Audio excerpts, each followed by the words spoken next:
Halo teman-teman, untuk sesi kali ini akan menjadi sesi terakhir bersama Street Smart Society. Jadi terima kasih banyak atas partisipasinya selama ini ya. Untuk sesi kali ini kita akan mulai dengan pembahasan tugas minggu lalu, yaitu untuk membuat email profesional. Terus kita akan membahas rangkuman dari program Street Smart Society dari awal sampai akhir, yaitu dari literasi keuangan sampai dengan komunikasi profesional. Setelah itu kita akan membahas formulir tanggapan yang saya kirim di grup kemarin ya. Mungkin mulai dengan pembahasan tugas minggu lalu. Dari tugas minggu lalu untuk menulis email, saya dan tim Street Smart Society sudah mengumpulkan semua hal yang menurut kita teman-teman masih bisa improve atau meningkatkan lain kali membuat email ya. Yang pertama adalah untuk berhati-hati dengan subjek email. Nah, pertama-tama subjek email merupakan bagian di mana kalian bisa menulis perihal dari surat yang ingin dikirim. Jadi jangan tulis badan dari email di dalam kolom subjek ya. Dan keduanya jangan mengisi bagian subjek dengan nama penerima atau nama pengirim email. Karena subjek email memang tujuannya untuk menulis perihal. Jadi ketika kalian mengirim email tersebut, penerima akan langsung melihat subjeknya dulu, yaitu perihal dari isi surat yang kalian kirim ya. Jadi yang pertama jangan mengisi bagian ini dengan nama penerima atau nama pengirim email, yaitu nama kalian atau nama Ibu Tuti Ahdiat yang merupakan penerima dari email minggu lalu. Jadi jangan mengisi bagian subjek dengan nama penerima atau pengirim, dan juga jangan menulis badan email di bagian subjek. Dan yang kedua adalah untuk jangan lupa menggunakan spasi, tata bahasa, dan tanda baca yang tepat, dan gunakan paragraf jika butuh. Saya melihat di beberapa email kemarin, sepertinya badannya emailnya itu tidak ada paragraf atau tidak ada spasi seperti itu. Jadi bisa berhati-hati karena kalau kita menulis email secara profesional pasti harus menggunakan tata bahasa dan tanda baca yang tepat. Dan yang ketiga adalah untuk mengikuti struktur ini untuk menulis emailnya. Yang pertama salam pembuka, yaitu ya kepada yang terhormat Ibu Tuti Ahdiat misalnya. Setelah itu teman-teman bisa mengenalkan diri dulu, lalu mengatakan tujuan dari mengirim email itu apa. Setelah itu pastinya akan menceritakan informasi yang ingin disampaikan dan juga jelaskan tindakan selanjutnya dari kalian itu apa. Setelah itu karena di dalam kasus ini memang ada semacam ketidaknyamanan yang akan diakibatkan dalam pihak menerima, bisa disertakan permohonan maaf juga sebelum pengucapan terima kasih dan salam penutup. Saya akan tunjukkan salah satu contoh email yang saya buat. Misalnya seperti ini. Kepada streetsmartsociety.id@gmail.com, yaitu alamat email yang ditujukan. Subjeknya itu merupakan perihal dari email ya. Jadi subjeknya bisa diisi dengan misalnya informasi mengenai ujian akhir semester. Seperti itu yang bisa diisi dalam kolom subjek ya. Nah, dan ini badan emailnya seperti yang kalian bisa lihat dibuka dengan salam pembuka kepada yang terhormat Ibu Tuti Ahdiat. Terus setelah itu saya mengenalkan diri, perkenalkan nama saya Vanessa Mikaela, siswa kelas 6 dari SD Elang Jaya. Kita memang menulis kasus itu kita sertakan dengan detail seperti kalian kelas berapa, dari sekolah mana, supaya kalian bisa sertakan dalam email itu juga. Ingat di pelajaran tentang komunikasi profesional, kita juga mengatakan bahwa saat mengenalkan diri, kalian juga harus bilang nih, ini tuh saya siapa sih? Misalnya saya siswa kelas berapa dari sekolah ini gitu. Jadi sangat penting untuk mengatakan atau mengucapkan identitas diri juga. Setelah itu saya mengatakan tujuan dalam mengirim email adalah untuk menyampaikan informasi mengenai hasil ujian akhir semester atau UAS yang diminta dari pihak SMP unggulan Lentera Nasional. Seperti itu. Jadi satu kalimat aja untuk mengatakan tujuannya dari mengirim email itu tuh apa. Terus di bawahnya kita bisa menulis informasi yang ingin kita sampaikan itu apa sih.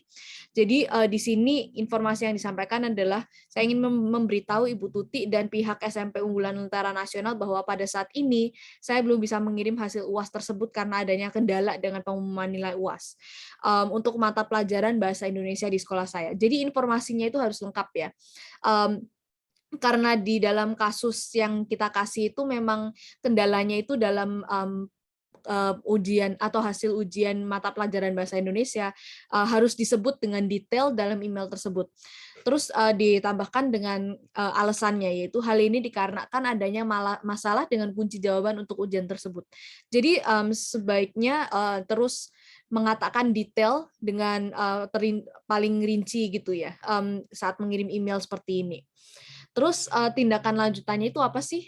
Saya juga sebut di sini. Saya akan terus menanyakan hal ini ke guru saya supaya saya bisa mengirim hasil UAS secepat mungkin. Jadi ini juga penting karena ini menunjukkan bahwa oh iya kita masih aktif menanyakan hal ini, kita masih mengeluarkan seperti usaha untuk mengatasi ketidaknyamanan yang bisa dialami oleh pihak sebelah gitu.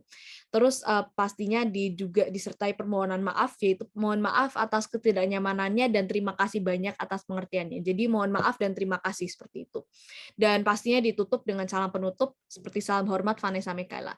Jadi ini contoh email yang bisa kalian kirim, pastinya nggak harus persis seperti ini ya, tapi rata-rata strukturnya bisa diikuti seperti ini dan juga subjek emailnya bisa ditulis seperti ini. Oke, balik ke slideshow kita. Sekarang aku akan merangkum semua yang kita udah pelajarin supaya kalian juga ingat ya. Yang pertama tentang literasi keuangan. Jadi ini tuh mencakup semuanya mulai dari menabung, perencanaan keuangan, dan juga mencatat keuangan. Oke, untuk menabung adalah kegiatan menyisihkan sebagian pendapatan untuk kebutuhan masa depan. Ini kita udah jelaskan pada sesi pertama ya. Ini adalah arti dari menabung. Jadi intinya menabung itu di mana kalian kalau mendapat uang atau mendapat penghasilan, kalian menyisihkan sebagian dan kalian tabung terus untuk digunakan dalam masa depan gitu. Mengapa sih menabung itu penting? Mungkin kalian juga udah sering dengar, oh ya harus menabung gitu. Tapi alasannya itu kenapa? Pertama, membantu persiapan untuk masa depan.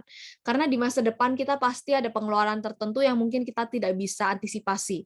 Jadi jika kita menabung, kita bisa bersiap-siap untuk masa depan seperti itu. Kedua, kita bisa mempertahankan kemandirian finansial. Kalau misalnya kita menabung atau memiliki kebiasaan untuk menabung, dalam masa depan ketika kita membutuh sesuatu, kita tidak butuh mengutang dari orang lain. Kalau kita tidak butuh mengutang dari orang lain dan kita bisa mengeluarkan uang sendiri, itu akan tentunya lebih enak bagi kita ya, karena kita lebih mandiri secara finansial juga. Ketiga, kita bisa dilindungi kalau kehilangan kerja. Dan ini sepertinya sama dengan adanya dana darurat ya. Jadi kalau misalnya hal sesuatu yang tidak diantisipasi terjadi seperti kehilangan kerja atau misalnya kita mengalami suatu keadaan darurat gitu, karena kita ada tabungan, kita bisa dilindungi juga dan pasti ada banyak alasan lainnya. Oke, perencanaan keuangan. Perencanaan keuangan adalah proses di mana seseorang berusaha untuk mengelola keuangannya. Ini sangat penting untuk terus mempertahankan kemandirian finansial juga dan juga untuk membangun disiplin supaya ke depannya kita bisa mengelola keuangan kita dengan lebih baik ya. Jadi pertama-tama untuk merencanakan keuangan, penting bagi kita untuk memisahkan kebutuhan dan keinginan. Nah, kebutuhan itu benda yang harus dibeli tanpa pertimbangan, tidak tergantikan, dan bersifat penting dan darurat. Intinya sesuatu yang kita benar-benar butuh dan kita benar-benar perlu. Contohnya seperti biaya untuk makanan, biaya untuk obat, biaya sewa, dan lain sebagainya. Keinginan adalah benda yang tidak harus dibeli, tidak terlalu penting, dan bisa digantikan. Jadi, contohnya itu mainan, atau misalnya biaya yang kita gunakan untuk jalan-jalan misalnya.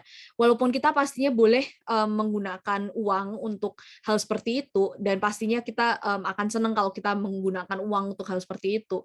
Kita tidak boleh boros dalam menggunakan keinginan ya, karena keinginan itu sebenarnya sesuatu yang kita tidak perlu. Jadi ini strategi untuk perencanaan keuangan. Pertama-tama, teman-teman harus tetapkan tujuan finansial. Tujuan finansial kalian itu apa sih? Apa tujuannya itu cuma untuk misalnya sehari-hari kita bisa punya dana yang cukup untuk membiayai pengeluaran kita sehari-hari, atau ada tujuan finansial lainnya, misalnya tujuannya untuk menabung untuk kita mau daftar sekolah misalnya. Tujuan kalian itu apa sih? Mau mengumpulkan uang seberapa banyak? Jadi itu tahap pertama. Tahap kedua adalah untuk menentukan prioritas pengeluaran. Seperti yang aku tadi jelaskan, pengeluaran harus diprioritaskan untuk kebutuhan ya. Walaupun kita pastinya boleh mengeluarkan uang untuk keinginan dan pasti kita akan kondisi kita akan lebih baik jika kita terus mengeluarkan untuk keinginan juga. Pastinya prioritasnya harus ditaruh dalam kebutuhan karena itu benar-benar hal yang kita butuh ya. Yang ketiga adalah untuk perhatikan kondisi keuangan. Jadi kita setiap kali kita atau setiap bulan kita mengeluarkan uang, kita juga harus selalu memperhatikan kondisi keuangan. Apa misalnya kita mengeluarkan lebih dari penghasilan kita gitu. Jadi kita harus perhatikan hal itu. Dan yang keempat, analisa kemungkinan resiko finansial. Resiko finansial itu misalnya resiko kehilangan pekerjaan atau kehilangan sumber penghasilan, atau resiko finansial lainnya seperti pengeluaran yang besar yang mungkin bisa terjadi atau keadaan darurat. Jadi seperti itu. Jadi harus dianalisa supaya kita bisa antisipasi ke masa depannya. Nah, ini salah satu metode alokasi keuangan 50-30-20. Ini cara kita membagi atau menyisihkan uang kita setiap bulannya. Jadi 50% dari penghasilan kita harus sisihkan untuk kebutuhan sehari-hari. Misalnya kita setiap bulan menerima 1 juta tuh. 500.000 harus dialokasikan untuk kebutuhan sehari-hari. Dan 30% bisa dialokasikan untuk keinginan. Kalau misalnya biaya untuk kebutuhan kita sehari-hari melebihi dari 50% itu, kita boleh mengurangi jumlah dari 30% keinginan ini. Dan pastinya 20% harus kita sisihkan setiap bulan untuk tabungan.